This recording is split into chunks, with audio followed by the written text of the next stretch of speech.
Os irmãos estejam bem, estejam em paz. Vamos estar salmodiando hoje no Salmo 53. Salmo 53. Diz assim a palavra do Senhor: Disse o nécio no seu coração: não há Deus. Tem se corrompido e cometido abominável iniquidade. Não há ninguém que faça o bem. Deus olhou desde os céus para os filhos dos homens, para ver se havia algum que tivesse entendimento e buscasse a Deus. Desviaram-se todos, e juntamente se fizeram imundos. Não há quem faça o bem, não, nem sequer um. Acaso não tenho conhecimento os que praticam a iniquidade, os quais comem o meu povo como se comessem pão? Eles não invocaram a Deus. Ali se acharam em grande temor, onde não havia temor, pois Deus espalhou os ossos daquele que te cercava. Tu os confundiste, porque Deus os rejeitou. Se já de Sião viesse a salvação de Israel, quando Deus fizer voltar os cativos do seu povo, então se regozijará Jacó e se alegrará Israel. Até aqui. Amém? Veja, esse salmo chama a atenção, versículo 2 e 3, que ele nos lembra a carta de Paulo aos Romanos, capítulo 3, quando Paulo fala da triste situação do ser humano. Não há quem busque, não há quem entenda, não há quem faça o bem. Todos pecaram e carecem da glória de Deus. Essa é a nossa situação. Se Deus não vier e soberanamente intervir na nossa vida, nós estamos condenados pela eternidade. Essa é a grande verdade. Amém? Amém. Mas vamos ao nosso texto base, livro de Deuteronômio, capítulo 18. Deuteronômio é o quinto livro da Bíblia. Deuteronômio 18.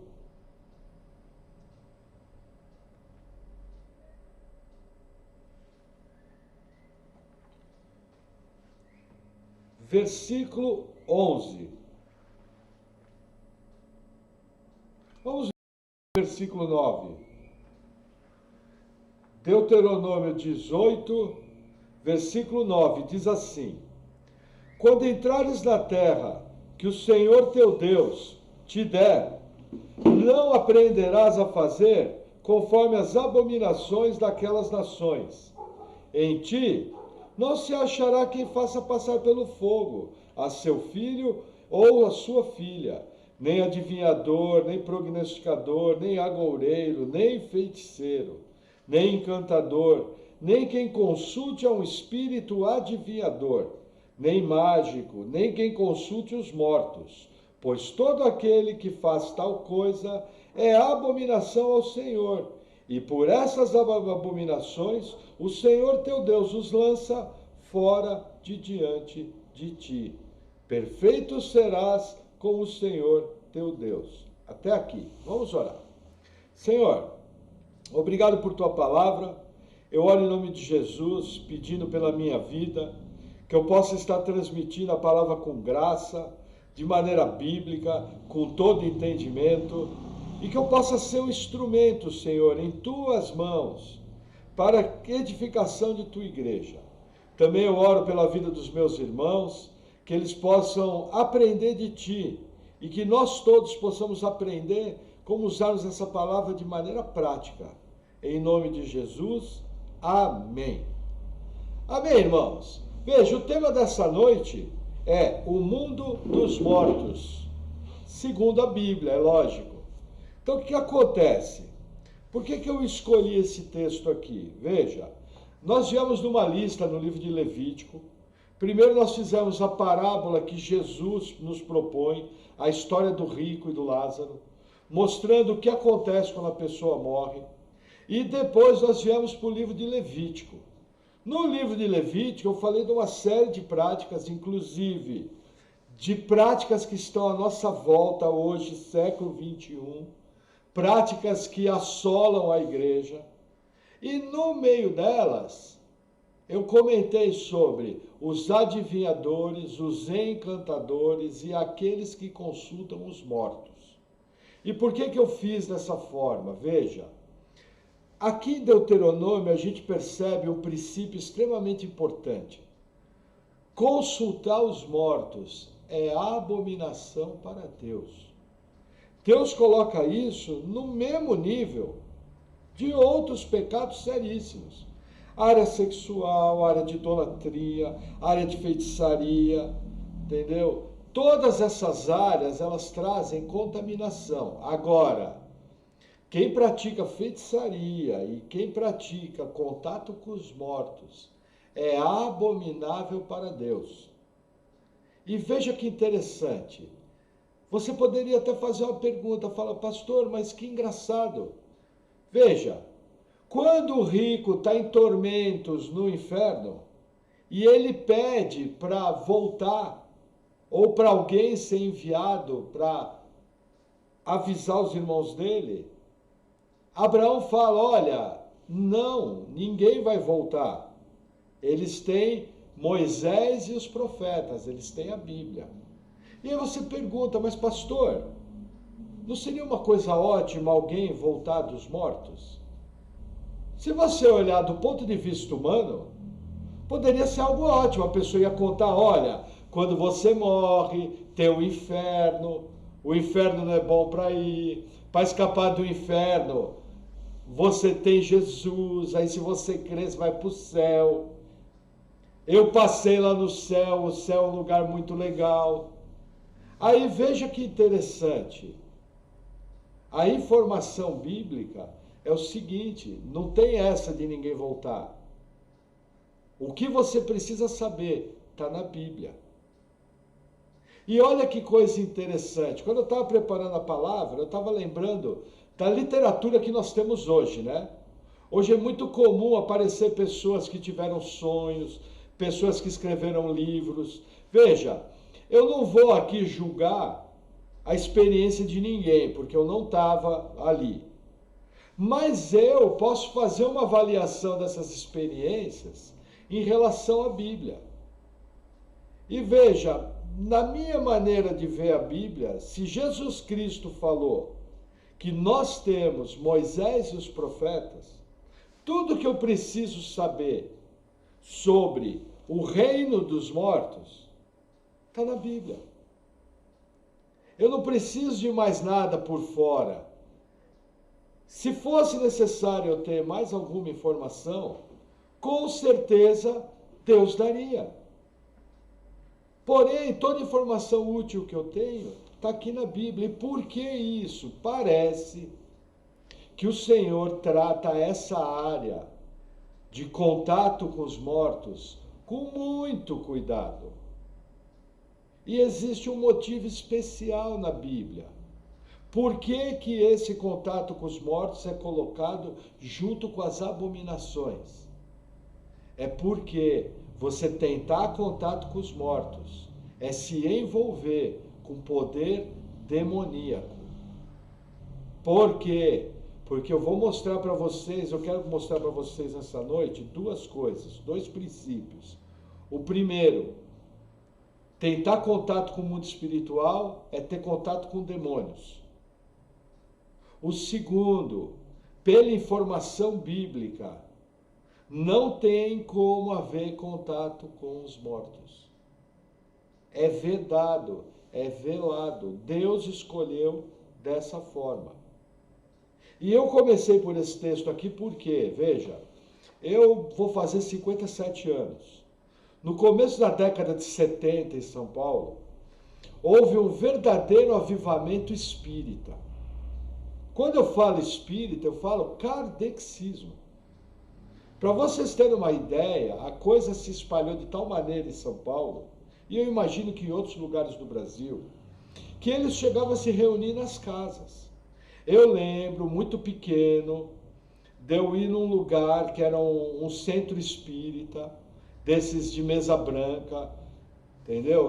Não tinha essa questão de matança de animais, não tinha nada disso. Era um centro espírita, o que eles chamavam de ciência espírita. Aí você chegava lá, tinha pessoas orando, tinha um copo d'água, aí alguém fazia psicografia, outras pessoas ouviam os mortos e eles falavam o seguinte: olha, nós precisamos ajudar o espírito daqueles que já morreram. O que aconteceu? A minha família foi profundamente envolvida com o espiritismo. Inclusive pessoas muito próximas minhas se tornaram médiums. E da mesma maneira que aconteceu isso na minha família, aconteceram em várias famílias. E isso trouxe uma coisa chamada destruição. Então essa questão de contato com os mortos, de envolvimento, é uma coisa extremamente séria. Isso aí, a pessoa vai se afundando, a pessoa ela vai entrando cada vez mais. E o que é interessante, na verdade existe um modelo. Alguém morre de maneira repentina. Os familiares desesperados não sabem o que fazer, não sabem como lidar com a perda. Se eles estão em Cristo, eles têm esperança, porque sabem que a pessoa já está lá com Jesus. Agora, nós temos que entender que a maioria das pessoas não tem a Cristo. Então, qual a esperança que elas têm? Aí, normalmente, o que acontece? Alguma pessoa conhecida, bem intencionada, fala: mas fulano, por que você não procura saber como essa pessoa está? Por que você não vai numa sessão espírita? Olha, eu conheço um lugar super bom, lá eles só falam de amor, lá eles só falam de luz, lá eles só falam de espíritos evoluídos. Com certeza alguém vai te ajudar. E aí o que acontece? A pessoa de boa fé vai, e ela se vê presa numa rede, que é uma abominação para Deus. E por que ela faz isso? Porque ela não conhece a Bíblia. Ela não sabe que a Bíblia proíbe. Eu lembro que a primeira vez que eu vi na Bíblia, que a Bíblia proibiu o contato com os mortos, eu fiquei muito surpreso, muito surpreso. Porque sequer passava pela minha cabeça que era proibido. Então o que acontece? Nós temos que entender o contexto espiritual brasileiro. Nós vivemos num país onde, infelizmente, essas práticas são muito mais comuns do que nós pensamos. Se você for na mídia, a grande maioria das pessoas na mídia é envolvida com esse tipo de prática. Seja no kardecismo, seja na Umbanda, no Candomblé, nas religiões animistas, no budismo. Em algum lugar vai haver algum tipo de contato com quem já morreu. Só que a Bíblia fala que o contato com quem já morreu, ele é um contato com demônios. Eu separei alguns textos aqui para confirmar isso. Vamos voltar a 2 livros. Vamos no livro de Levítico, capítulo 20. Você vai voltar, vai passar por Números. Aí você volta mais um livro e você vai em Levítico, capítulo 20. Olha que interessante. Um versículo estratégico. Levítico 20, versículo 26. Diz assim: e ser-me-eis santos, porque eu, o Senhor, sou santo, e vos separei dos povos para serdes meus.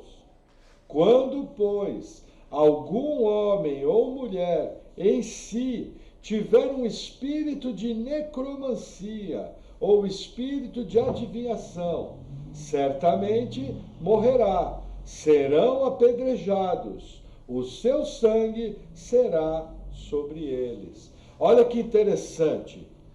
A passagem começa com Deus falando: olha, vocês são meu povo, vocês são santos, vocês são separados. Separados do quê? Olha, no meio de vocês não pode haver nenhum homem ou mulher que tenha espírito de necromancia. Necros é morto. Mancia é adivinhação, é contato. Então, necromancia é contato com os mortos.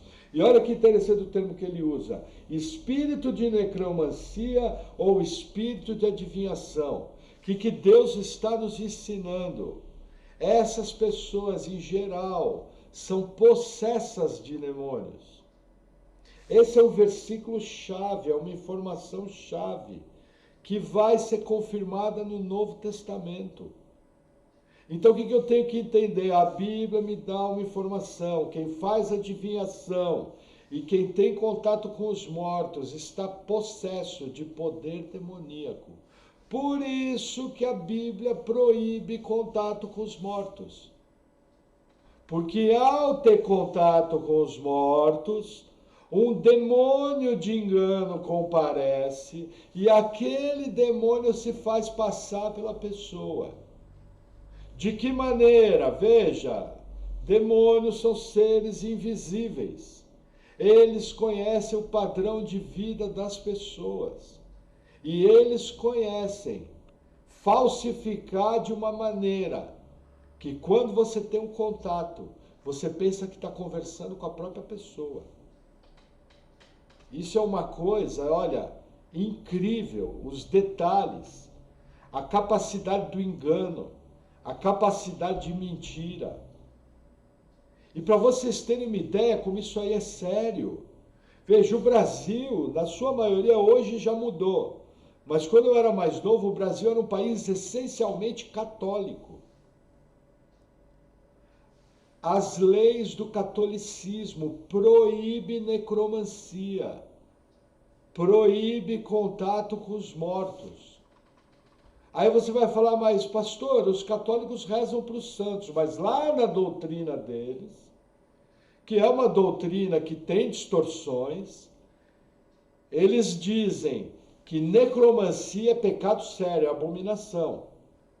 E não tem nada a ver com você fazer uma oração pedindo a intercessão dos santos. Isso é outra doutrina. Nós sabemos que os dois são errados. Nós sabemos que só existe um intercessor entre Deus e os homens, um mediador, Jesus Cristo, o homem. Mas o que eu estou querendo mostrar para vocês é que num país, entre aspas, católico como o Brasil, mesmo os católicos são proibidos pelo Concílio Vaticano II, são proibidos de contato com os mortos. A coisa mais comum era ter contato com esse tipo de pessoa. Coisa mais comum é ir numa cartomante. Coisa mais comum é ir numa adivinhadora. E é impressionante como a nossa cultura é encharcada disso. Então entenda, premissa bíblica.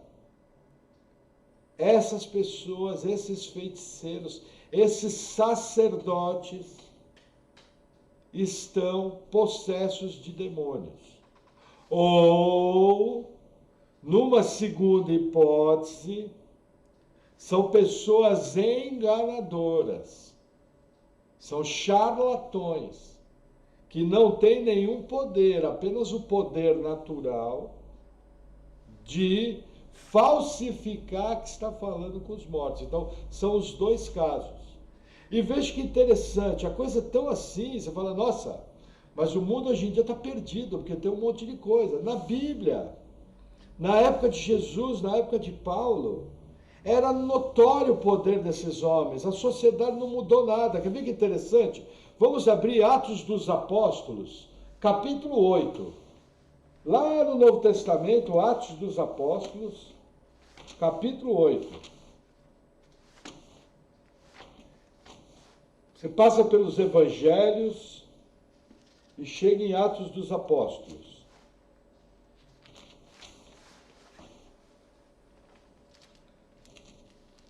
Capítulo 8.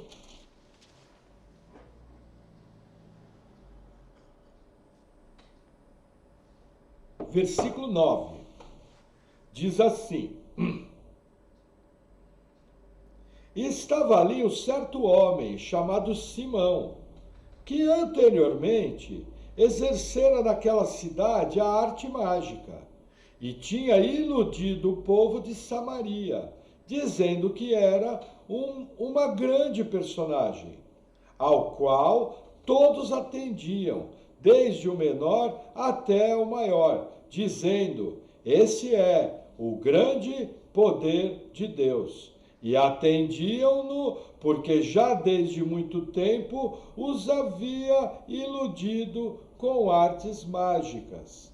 Mas, como crescem em Filipe, e lhes pregava acerca do reino de Deus e do nome de Jesus Cristo, se batizavam, tanto homens como mulheres. E creu até o próprio Simão, e sendo batizado, ficou de contínuo com Filipe. E, vendo os sinais e as grandes maravilhas que se faziam, estava atônito. Veja que interessante. Houve grande perseguição em Jerusalém. A igreja teve que fugir para a região de Samaria. Aí Filipe, um dos diáconos, começou a ser grandemente usado por Deus. Naquela região existia um mágico chamado Simão. E esse mágico é interessante, pela narrativa bíblica, você percebe o quê? Primeiro, que ele tinha poder demoníaco. E segundo, que além do poder demoníaco, ele iludia as pessoas.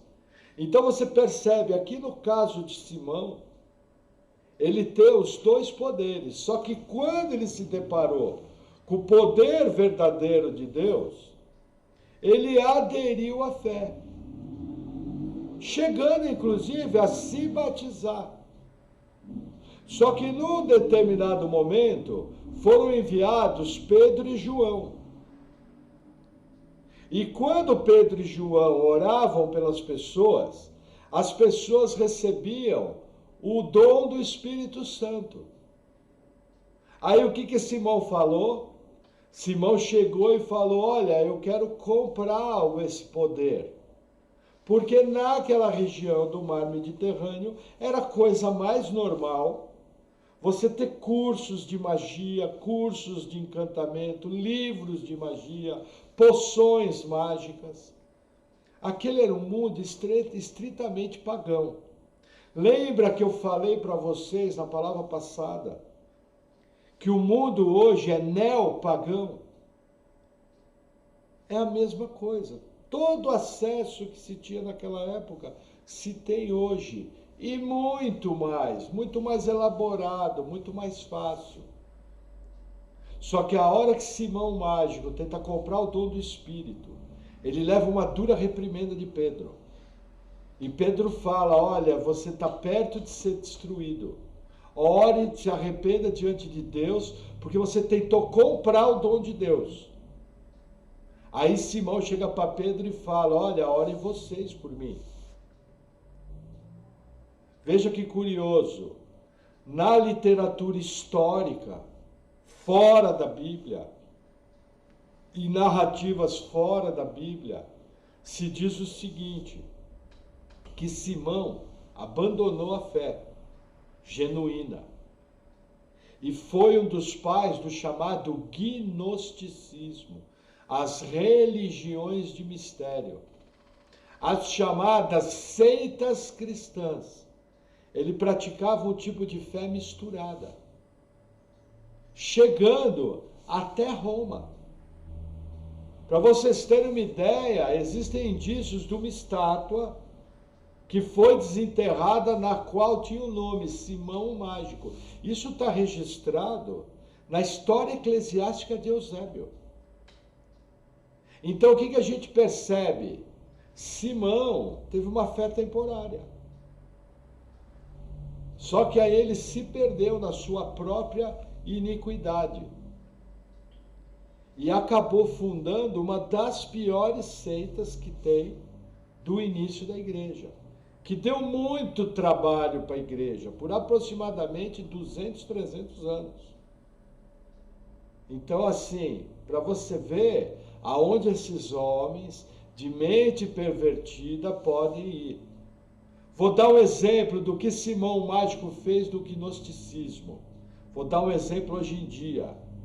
Um cidadão francês chamado Allan Kardec, que escreveu o Evangelho segundo o Espiritismo. É a mesma coisa. Sempre vai aparecer no mundo algum falso profeta, algum herege, usando partes da Bíblia para trazer os seus falsos ensinos. Qual é o problema disso? Por usar partes da Bíblia, se torna altamente atrativo. E qual atrativo tem mais? São religiões de mistério. Então as pessoas se sentem atraídas pelo poder, por manipular o poder. Isso seduz as pessoas. Isso é extremamente atrativo. Por isso que nós, na igreja, que sabemos que o poder envolvido na igreja vem somente de Deus, nós precisamos aprender a depender de Deus. Precisamos tomar cuidado com práticas, o estilo de confissão positiva, a fale que acontece, práticas, por exemplo, eu vou num determinado lugar, vou num monte, vou num sítio, e lá Deus vai fazer. É uma tentativa de manipular o poder de Deus. Para vocês terem uma ideia, eu posso ter essa tentativa de manipulação até eu fazer um jejum. Eu já vi pessoas ensinando, já falei isso para os irmãos. Jejua dessa forma que Deus vai fazer. São todas tentativas de manipular o poder de Deus. A diferença é que esses exemplos que eu estou dando agora são dentro da igreja. O que eu acabei de ensinar é fora da igreja. Por isso que é muito importante a gente aprender a andar na dependência de Deus. Deus sabe o que faz, da maneira que faz, com quem faz e quando faz. Quem crê, confia. Então, na sua humildade, aprenda a andar na dependência de Deus. Mas tem mais gente do tipo de Simão que eu separei aqui. Atos capítulo 13. Atos é um verdadeiro paraíso. Atos 13, versículo 4. Diz assim: e assim estes, enviados pelo Espírito Santo, desceram a Seleucia e ali navegaram para Chipre. Quem é que está vindo aqui? Barnabé e Paulo. Primeira viagem missionária. Saíram de Antioquia, na Síria, foram enviados para a obra missionária na Ásia e na Europa. Primeiro lugar que eles chegam, Chipre. Provavelmente por quê? Porque Barnabé era da ilha de Chipre. Então ele conhecia a ilha, provavelmente eles acharam favorável. Então eles pegam um barco e atravessam para a ilha de Chipre. E olha o que eles vão lidar na ilha. Versículo 5. Chegados a Salamina, anunciavam a palavra de Deus nas sinagogas dos judeus. E tinham também a João como cooperador. Veja, esse João aqui é João Marcos, que escreveu o segundo evangelho. João Marcos era sobrinho de Barnabé. Entendeu? Estava junto na viagem. Versículo 6. E havendo atravessado a ilha até Pafos, acharam um certo judeu, mágico, falso profeta, chamado Bar Jesus, o qual estava com o procônsul Sérgio Paulo, homem prudente. Este, chamando a si Barnabé e Saulo, procurava muito ouvir a palavra de Deus, mas resistia-lhes Elimas, o encantador, porque assim se interpreta o seu nome, procurando apartar da fé o procônsul. Todavia Saulo, que também se chama Paulo, cheio do Espírito Santo, e fixando os olhos nele, disse: ó filho do diabo, cheio de todo engano e de toda malícia, inimigo de toda justiça, não cessarás de perturbar os retos caminhos do Senhor? Eis aí, pois, agora, contra ti a mão do Senhor, e ficarás cego, sem ver o sol por algum tempo.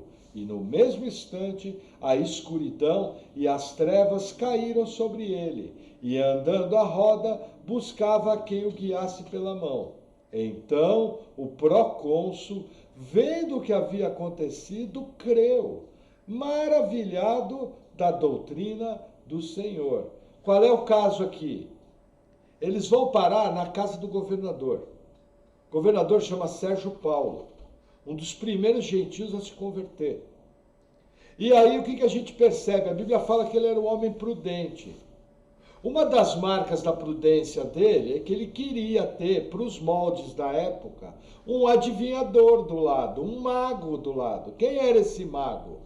Elimas, filho de Jesus. O nome dele era Bar Jesus. Bar Jesus é filho de Jesus.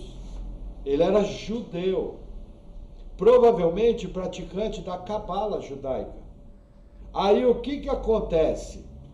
Ele estava no meio da corte. Sérgio Paulo, quando ficou sabendo da pregação de Saulo e de Barnabé, chamou eles. Por quê? Porque era uma marca da personalidade dele, era um homem prudente. Só que quando eles chegam numa audiência com o procônsul, Elimas começa a bagunçar com a audiência, atrapalhando a pregação. Aí Paulo faz algo maravilhoso. Paulo ora e, usado por Deus, ele dá uma palavra dizendo que o Elimas ia ficar cego por algum tempo. E o Elimas ficou cego. Quando Sérgio Paulo viu isso, ele percebeu quem é que detinha o verdadeiro poder e creu em Jesus e foi salvo. Mas o que eu tenho que ver aqui? Da mesma maneira que hoje em dia os médiuns, os adivinhos, os videntes têm um grande acesso na sociedade, naquela época era igual, não mudou nada. Por quê? Esse pessoal quer dinheiro, esse pessoal quer grana. E eles têm um espírito sedutor que atrai muita gente. E até hoje é assim. Então, assim, eu preciso tomar muito cuidado de identificar e ver que não mudou nada. Quantos e quantos médiuns no Brasil são tidos como pessoas poderosas, gente do meio político, gente do meio do judiciário, gente do meio artístico, não cansa de consultar esses médiuns, esses adivinhos, esses feiticeiros. Eles têm muito mais acesso do que você pensa. Amém? Aí eu separei mais um caso aqui, Atos 16. Tomar um gole de água. Atos 16, versículo 16. Diz assim: veja, aqui estão Paulo, Silas e o evangelista Lucas, numa viagem missionária. Eles estão aqui na cidade de Filipos. A narrativa fala assim, Atos 16, versículo 16. E aconteceu que, indo nós à oração, nos saiu ao encontro uma jovem que tinha espírito de adivinhação, a qual, adivinhando, dava grande lucro aos seus senhores. Olha que interessante. Fecha com a narrativa de Levítico 20. Ela tinha um espírito de adivinhação, poder demoníaco. E poder demoníaco real, porque ela acertava várias adivinhações. Tanto é que ela dava muito lucro. Ninguém vai pagar para algo que não funciona. O que eu aprendo aqui? Os espíritos malignos, os demônios, por serem seres invisíveis, serem seres que não morrem, por fazerem parte de um exército muito bem organizado, pela informação bíblica, eles têm algum poder de prever o futuro, de falsificar adivinhações, de trazer algum tipo de conhecimento sobrenatural. Eles têm esse poder. Isso é notório. Essa é a passagem bíblica que confirma isso. Tem charlatão? Tem. Tem gente mentirosa? Tem. Mas tem gente que é possesso e acaba acertando muita coisa. Amém? Vamos ver o que aconteceu, versículo 17. Esta, seguindo a Paulo e a nós, clamava dizendo: esses homens que nos anunciam o caminho da salvação são servos do Deus Altíssimo. E isso fez ela por muitos dias. Mas Paulo, perturbado, voltou-se e disse ao Espírito: em nome de Jesus Cristo, te mando que saias dela. E na mesma hora saiu. E vendo seus senhores que a esperança do seu lucro estava perdida, prenderam a Paulo e Silas e os levaram à praça, à presença dos magistrados. O que aconteceu? Paulo repreendeu a moça? Não. Paulo repreendeu o espírito maligno, mandou sair e saiu. Entendeu? Ela foi livre daquele espírito maligno. Num nível tal que foi notório que ela perdeu o poder. Aí o que vai acontecer? Paulo e Silas vão ser presos, vão ser açoitados com vara, vão ser colocados no cárcere. Durante a noite, quando eles estão cantando louvores, vai haver um grande terremoto. O carcereiro pensa em se matar, achando que os prisioneiros fugiram. Aí Paulo aparece e fala: ó, não faça tal coisa. E aí o carcereiro crê em Jesus e se batiza juntamente com a sua casa. Entendeu? É tudo isso que aconteceu aqui, mas o que eu quero mostrar, a moça foi liberta de um demônio, confirmando o que está em Levítico 20. E aí tem mais um texto que nos mostra o porquê no Mediterrâneo, ali na Europa, havia tantos mágicos, tantos encantadores, tantos médiuns. Vamos abrir Atos dos Apóstolos 19, versículo 18. Diz assim: e muitos dos que tinham crido vinham, confessando e publicando os seus feitos.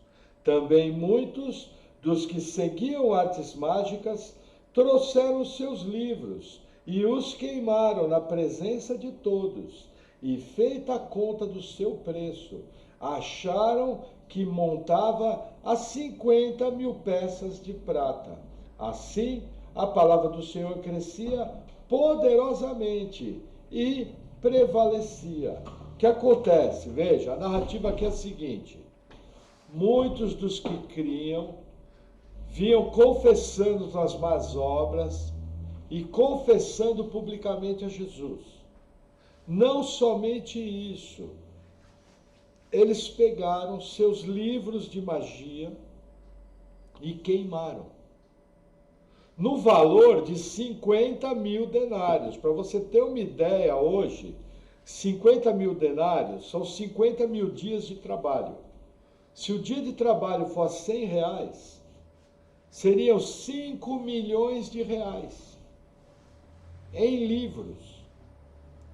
E por que teve esse montante? Porque Éfeso era a capital europeia e asiática da magia. Todo mundo que queria estudar artes mágicas ia para Éfeso, aprender encantamentos, aprender invocações, aprender transes. Haviam escolas disso, coisa totalmente espalhada, coisa profunda. E aqui eu aprendo algo importante. Veja, nós não cremos no conceito de objeto maldito. Mas nós cremos que um objeto pode trazer maldição. De que forma? Veja, eu pego um livro de magia, começo a estudar magia e começo a invocar demônios. Isso é o que na minha vida? Maldição. Então o que eu entendo que é o correto a fazer? Sempre que possível, todo tipo de literatura que invoca o mal, invoca artes mágicas, invoca práticas erradas, deve ser eliminado. Lógico, dentro da vida do crente. Você se converteu? Por exemplo, quando fui salvo, minha família tinha livro espírita lá. Eu falei, eu se fosse vocês, jogava esses livros fora. Não jogaram, eu não tenho direito de ir lá jogar. Da mesma maneira que eu falava, olha, eu jogava essas imagens fora. Aí o pessoal veio aquele papo, mais um crente perturbar nossas imagens aqui. Entendeu? Mas assim, entenda. Se é de propriedade do crente, é uma literatura errada, eu acho uma boa coisa destruir. Porque veja, você não pode nem dar para os outros. Como é que eu vou dar um livro que ensina a invocar demônios? Como é que eu vou dar um livro que ensina uma prática que Deus condena? Assim, não é uma questão de você ter um fanatismo religioso, onde tudo tem que ser queimado. Que nem, por exemplo, quando eu fiz, lembra eu conto a história do xadrez que eu ganhei, quando eu fui campeão de xadrez com 7 anos. Eu queimei o xadrez, porque alguém me disse que as peças do xadrez eram consagradas. Uma coisa sem pé nem cabeça. É que nem, por exemplo, o pessoal fala de baralho, que as cartas do baralho são consagradas. Veja, não é assim que funciona. Ah, mas lá na origem do baralho era consagrado. Veja, o vestido de noiva, na sua origem, era consagrado. O bolo de aniversário, na sua origem, é consagrado. Uma série de hábitos que nós temos começaram no paganismo, só que eles mudaram o seu uso. Entendeu? Então eu preciso tomar muito cuidado. Agora, se eu tenho uma figura que é demoníaca, por exemplo, uma vez eu entrei na casa dos irmãos muito queridos e as crianças deles estavam brincando com um monte de deuses egípcios. Aí, com muito jeito, eu cheguei para o irmão e falei, irmão, você deixaria seu filho brincar com o São Jorge? Você deixaria sua filha brincar com o Capitão Exu? Não, irmão, você deixaria seu filho brincar com a Aparecida? Aí os irmãos falaram, não deixaria. Eu falei, irmão, todos esses brinquedos são ídolos egípcios. Só que eu estou vendo que o irmão não sabe. Seu filho está brincando, seu filho e sua filha estão brincando com demônios, com ídolos que por trás deles existe um demônio. Entendeu? É que, veja, nós não temos como saber tudo. Eu não sei exatamente o que aquele irmão fez. Mas se eu fosse ele, conversava com os meus filhos, explicava, falava, esses brinquedos são ídolos, esses ídolos são demônios. Deus odeia eles, são inimigos de Deus, então nós vamos jogar fora e vamos pegar outro brinquedo para brincar. E explicava, entendeu? Gente, os puritanos americanos já faziam isso há 200 anos atrás. Agora, você precisa tomar cuidado, porque tem gente que queima quadro, tem gente que queima vestido, tem gente que queima roupa, tem gente que joga perfume fora, entendeu? Aí já vira a 4ª temporada de Caça às Bruxas. Não pode. Tem que ter discernimento. Entendeu? Por exemplo, uma vez eu cheguei num cliente e ele estava com uma camiseta, a camiseta é a coisa mais bonita. Aí na estampa da camiseta tinha um elefante, coisa mais linda. Eu bati o olho, já vi, era um ídolo indiano chamado Ganesh. Entendeu? Aí eu dei um toque para o cliente, falei, você sabia que isso aí é um ídolo hindu? Eu lembro que ele não gostou muito. Uma vez eu cheguei na casa de um pastor, que infelizmente hoje em dia nem pastor mais é. Ele veio me atender com uma camiseta que tinha o Buda no peito. Totalmente despreparado. Você, como pastor, andaria com uma camiseta que tem um Exu? Já pensou que coisa linda, o seu pastor andando com a camiseta do Tranca-Rua?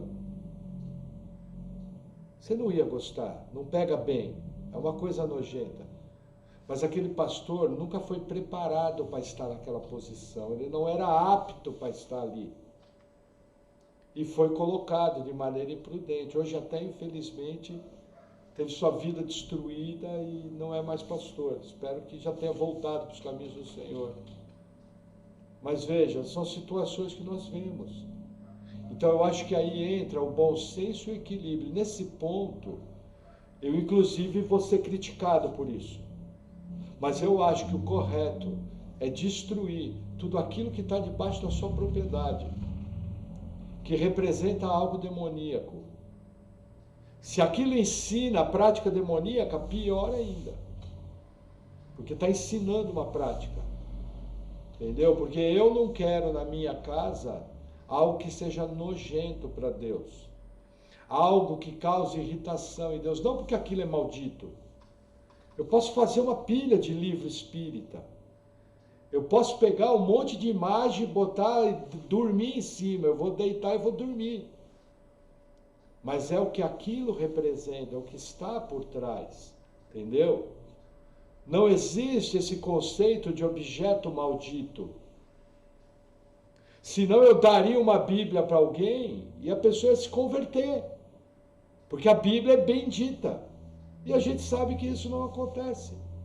Mas o que tudo aquilo representa, eu acho que cabe fazer o que se fazia aqui em Éfeso. Destruir. Principalmente se for literatura maligna. Entendeu? Principalmente porque isso leva a engano. Isso leva pessoas aos adivinhadores. Isso leva pessoas aos feiticeiros. Isso leva pessoas a consultarem os mortos. E por quê?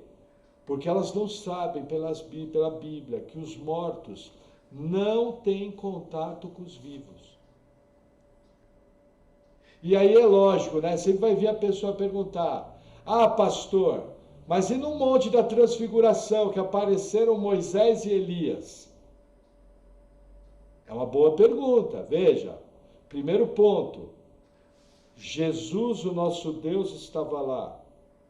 Segundo ponto, aquilo era para mostrar que Jesus era Deus. Terceiro ponto, Moisés e Elias só conversaram com Jesus, não conversaram com os 3 apóstolos. E quarto ponto, Moisés e Elias representavam a lei e os profetas. E é o único caso da Bíblia onde aconteceu isso.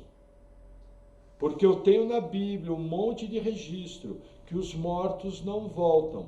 Quer ver que interessante? Vamos para a parte final da palavra agora. Vamos ver por que os mortos não podem voltar. Vamos no segundo livro do profeta Samuel, capítulo 12, lá no Antigo Testamento.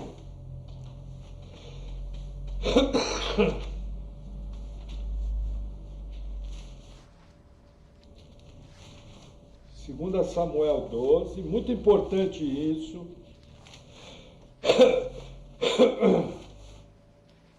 Vou explicar uma coisa para vocês. Quando eu estava preparando essa palavra, é complicado na Bíblia você mostrar que os mortos não podem voltar.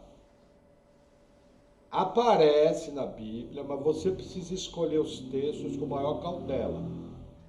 Muita gente vai falar para você, presta atenção, parábola do rico e Lázaro.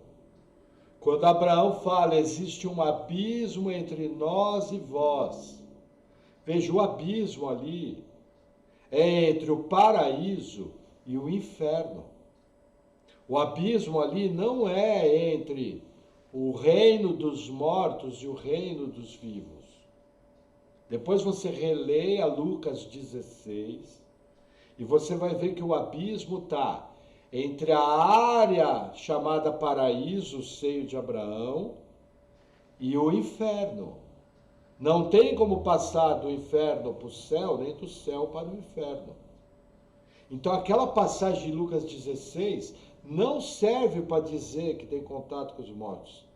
E olha, vou te falar, conheço pastores importantes, pastores competentes, mais competentes do que eu, muito mais, que usam aquela passagem para dizer que existe um abismo entre o reino dos mortos e o reino dos vivos. Mas depois você mesmo lê lá e você vai ver que não é. É um abismo entre o inferno e o céu. Então eu tenho que procurar outras passagens na Bíblia para provar para você que não tem contato entre os mortos e os vivos. Curiosamente, essas passagens praticamente estão no Antigo Testamento. A primeira delas é essa aqui, segundo livro do profeta Samuel, capítulo 12, versículo 23. Qual é o caso aqui? Davi cometeu adultério com Batseba, Batseba engravidou, a criança nasceu e foi ferida de morte. Aí Davi entra em jejum. Aí a criança morre. Assim que a criança morre, Davi toma banho e come. Aí os funcionários de Davi falam, mas por que agora você come que a criança morreu? E aí Davi vai responder. Então é 2 Samuel 12, 23. Diz assim, 22. E disse ele, Davi falando, vivendo ainda a criança, jejuei e chorei, porque dizia, quem sabe se Deus se compadecerá de mim e viverá a criança. Porém, agora que está morta, por que jejuaria eu? Poderei eu fazê-la voltar? Eu irei a ela, porém ela não voltará para mim. Davi já fala, primeira informação, isso aqui é inspirado. Davi vai para o reino dos mortos, não a criança voltar do reino dos mortos. Amém? Mais uma informação, vamos um pouquinho mais.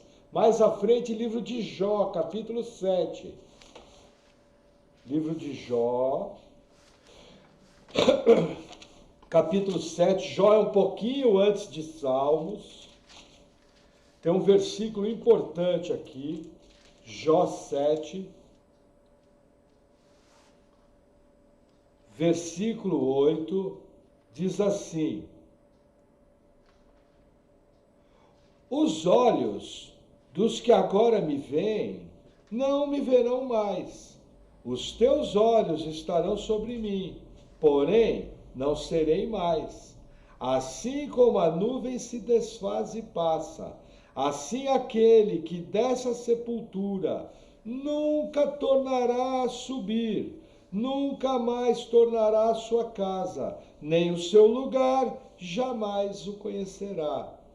Aquele que desce à sepultura nunca tornará a subir. Morreu, acabou. Aí você vai falar, mas pastor, e Lázaro? Lázaro, 4 dias morto, ressuscitou. O jovem que estava no caixão, Jesus foi lá, orou, ressuscitou. Tábata, Dorcas, morreu, Pedro foi lá, orou, ressuscitou. Eutico caiu de cima do cenáculo, quando caiu no chão, Paulo orou, ressuscitou, foi na hora. Mas aí são exceções, é uma ressuscitou. A pessoa voltou à vida, foi um milagre. Agora, quem dessa sepultura não voltará. Esse versículo aqui é muito claro. É o segundo já. Mas temos mais passagens. Próximo livro, livro dos Salmos, Salmo 146. Salmo 146.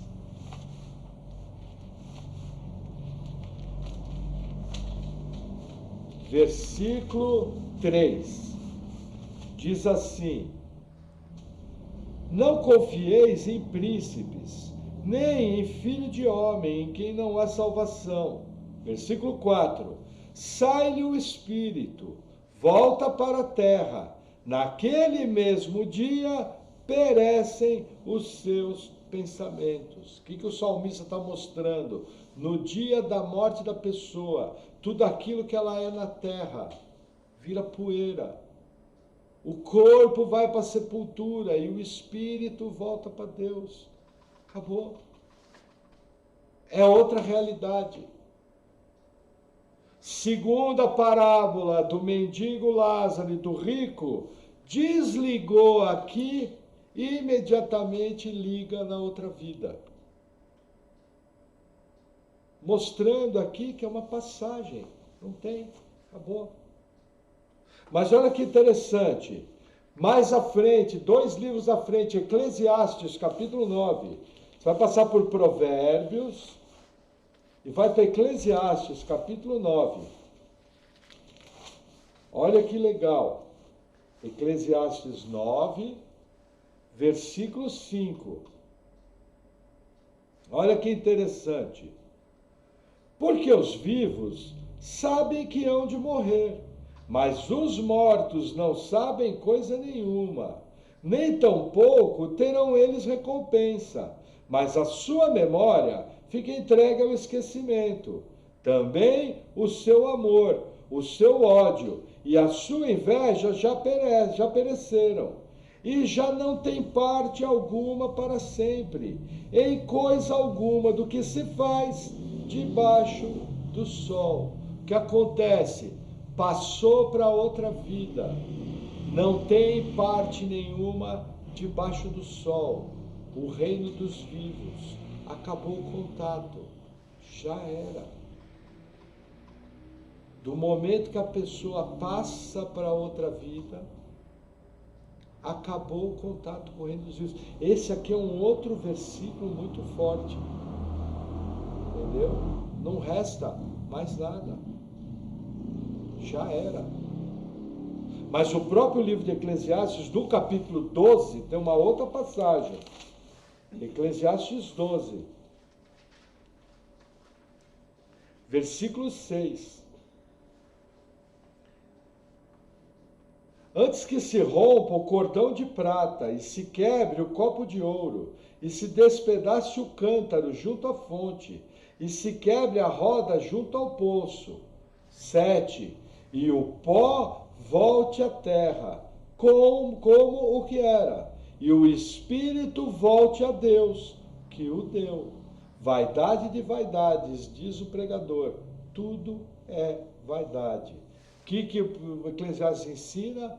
O corpo volta para o pó e o espírito vai para Deus. Quem confirma isso? Jesus Cristo. Aonde? Parábola do rico e do mendigo Lázaro. Lembra? O rico foi sepultado, voltou para a terra. O corpo dele, mas ele estava no inferno. O espírito volta para Deus, lembra? Nós aqui entendemos que o ser humano é formado por duas partes. O homem visível, que é o nosso corpo, e o homem invisível, que ora na Bíblia é chamado de espírito, ora na Bíblia é chamado de alma. Os dois se misturam. Entendeu? Aqui no caso, o espírito volta para Deus, vai ter outros textos, vai falar a alma. Por exemplo, no Gênesis fala, Deus soprou nas suas narinas, soprar lá é espírito, é ruá, e se tornou alma vivente. Entendeu? Então as duas palavras se misturam. Em muitas igrejas modernas, eles querem ensinar que o homem é triuno.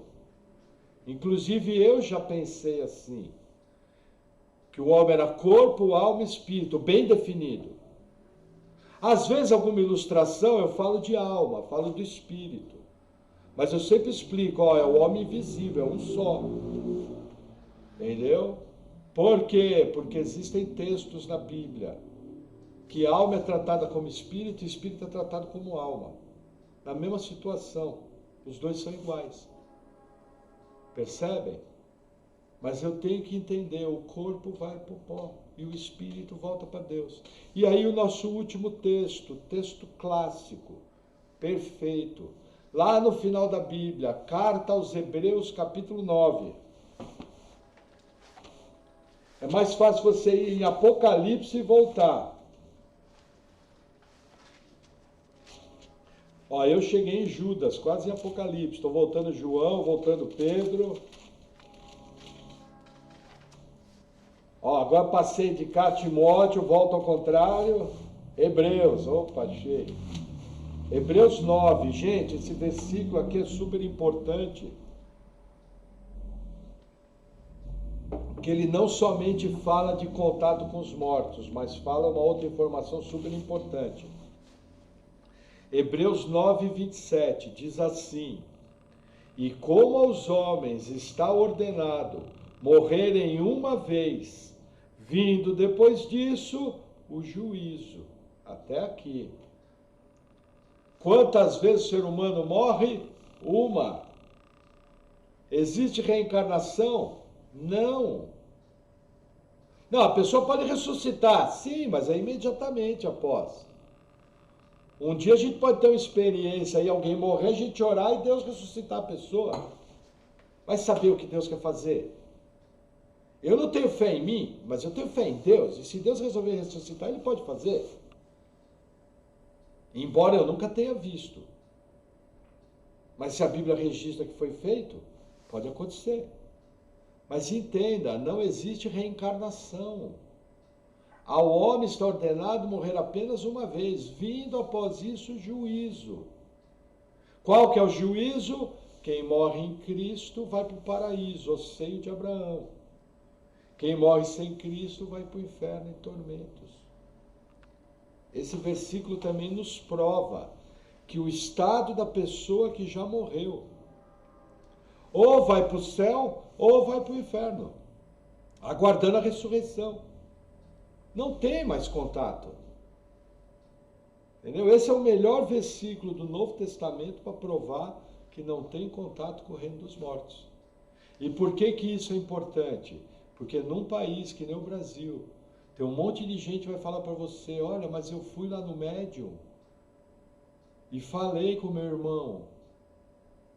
E ele contou coisas que só eu sabia. Ele falou coisas que só podia ser o meu irmão. Veja, lembra? Demônios são seres invisíveis. E eles conhecem a pessoa. E eles são capazes de realizar feitos. Eles são capazes de realizar pequenas adivinhações. Lembra da adivinhadora que Paulo expulsou o demônio? Ela dava muito lucro. Lembra do Elimás, o mágico? Ele era uma autoridade. Simão, o mágico, também era uma autoridade, gente conhecida, gente famosa. Lembra que a gente não avalia se algo é bíblico por aparecer um poder sobrenatural? O falso profeta vai fazer descer fogo do céu, vai fazer uma imagem que vai falar. E o mundo inteiro vai após o falso profeta. Uma igreja grande. Só que tudo falso. Veja, eu avalio se algo é de Deus por aquilo que é ensinado. Se o que é ensinado é bíblico. Se o que é ensinado é verdadeiro. Sabia que tem lugar que é espírita, que se é chamado de igreja? Por exemplo, aqui em Curitiba tem a Igreja Apostólica, Santa Avó Rosa. Uma das piores seitas que existe.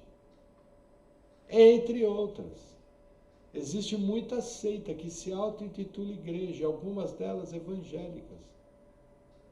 Existem lugares que usam a Bíblia, como? Torcendo a Bíblia. Nós vivemos uma época de muito engano. Mas eu queria mostrar para vocês, não existe contato com os mortos. Por quê? Porque no domingo nós vamos estar expondo 1 Samuel 28. o capítulo onde Saul vai procurar uma médium e na narrativa aparece, entre aspas, o profeta Samuel. E aí, antes de expor esse texto, eu queria expor essas verdades bíblicas para os irmãos. Por quê? Vou falar para vocês. Se você não sabe esses versículos aqui, e o espírita perguntar para você, olha, mas aonde que está escrito na Bíblia que o morto não pode voltar e falar? Você vai ter dificuldade para sustentar. Porque eu vou dizer uma coisa para vocês. Eu já estudo esse assunto há muito tempo. E eu tive que buscar nas minhas anotações onde é que estavam esses versículos. Porque não é algo aberto. Reencarnação é fácil. A gente fala, não, Hebreus 9:27. Ao homem está ordenado morrer apenas uma vez e após isso o juízo. Acabou. Não tem morre, reencarna, morre, reencarna, morre, reencarna. Chegou na luz, tá beleza. Agora, você provar pela Bíblia que o mundo dos mortos não pode voltar para o mundo dos vivos, só tem essas passagens aqui de maneira clara. Mas elas nos dão um material amplo, nos dão um material suficiente, lembrando que a pessoa só vai acreditar naquilo se ela for um eleito. Eu nunca esqueço na minha vida, uma vez eu tive na casa de um camarada. Esse camarada ia na igreja presbiteriana, mas ele não era crente, ele era tão ímpio quanto a gente, mas a esposa dele era crente, e ele amava muito sua esposa, então ele ia sempre com ela na igreja. E aí um dia eu falei para ele que eu lia a Bíblia, que eu gostava de ler o Novo Testamento. Aí ele falou, e você vai na igreja? Eu falei, vou na igreja católica. E ele virou para mim e falou, mas como que você vai na igreja católica? E é idolatria. Eu falei, não, mas aquilo ali é o bezerro de ouro, tal. Ele falou, não, mas a Bíblia fala que não pode ter ídolo. Eu falei, onde é que está na Bíblia? Ele falou, eu não sei onde é que está na Bíblia, mas minha mulher sabe. Aí ele saiu andando no apartamento, foi no quarto da esposa e falou, amor, onde é que está o versículo que não pode ter ídolo? Aí ela coçou a cabeça, peraí, falou, vai lá no final de 1 João. Aí no final de 1 João, se não me engano, é 1 João 4:21. Filhinhos, guardai-vos dos ídolos. Gente, eu arregalei o olho. E no primeiro domingo eu cheguei na missa e fui perguntar para o Padre Pedro. Eu falei, Padre Pedro, por que está escrito na Bíblia que não pode ter ídolo? Aí o Padre Pedro teve o que fazer. Não, filho, sabe o bezerro de ouro? Sabe o deus lagarto? Sabe esses deuses pagãos? É esse ídolo. Ali não é ídolo, ali é um intercessor das nossas orações. Padre, mas não está muito certo. Não, é sim. Aí eu me acalmei, mas um pouco mais à frente, lendo melhor a Bíblia, eu já percebi que estava errado. E eu lembro que no começo de namoro com a Paula, falei para ela, deixa eu te falar duas coisas importantes. Ela falou o quê? Eu falei, Maria, José, João já morreram. Quando você rezar, você reza para Jesus. Não reza para esse santo. E deixa eu te falar uma coisa. Essas religiões espírita aí é tudo demônio, porque eu li na Bíblia Jesus expulsando demônio. E tenho certeza, já fui nesses lugares aí, é tudo demônio. Quer dizer, Deus já tinha aberto os olhos, mas se tratava de um eleito. Então nós temos que entender que para a pessoa reconhecer a verdade, ela precisa ter os seus olhos abertos por Deus. Para ter os seus olhos abertos por Deus, o poder de Deus tem que se manifestar. O que é o melhor a gente fazer? Orar pelos nossos entes queridos e pregar a verdade em amor, sem arrumar briga, sem arrumar confusão. Eu lembro que uma vez, falando com uma falecida tia, eu cheguei para a tia, ela falou, Maurício, por que você está indo para a igreja, não sei o quê? Daí eu fui explicar minha fé, eu falei, tia, o negócio é o seguinte, Maria não morreu na cruz. Quem morreu na cruz foi Jesus. A primeira frase da minha tia, Ah, mais um que Jesus não tem mãe. Aí eu com muita calma falei, não, tia, não é isso. Lógico que Jesus teve mãe. O que eu estou só querendo dizer é que quem morreu para a gente for salvo foi Jesus. Pergunta para o padre. A salvação foi em Jesus. Entendeu? Então assim, nós precisamos orar, nós precisamos pregar, mas principalmente precisamos dominar a palavra da verdade. Se um dia você for entrar nesse assunto, seria interessante você ter marcadinho numa colinha na sua Bíblia. Versículos, idolatria, você escreve embaixo. Mundo dos mortos, você escreve embaixo. Para não ser pego de surpresa. Porque para falar da ponta da língua, não é fácil. Mas a gente sabe que quem faz a obra salvadora, que convence do pecado, da justiça e do juízo, é Deus. E só Ele pode abrir o olho dos incrédulos. Amém? Amém. Vamos orar? Senhor, obrigado por Tua palavra. Eu oro em nome de Jesus te agradecendo. Que nós possamos, Senhor, desenvolver essa sabedoria, termos esse discernimento e principalmente, Senhor, estarmos manejando a palavra da verdade de maneira correta. Que o Senhor venha nos ajudando, Senhor, nas nossas limitações e que nós possamos ser um instrumento em Tuas mãos para estarmos pregando a verdade em amor, com toda a sabedoria, com todo o discernimento.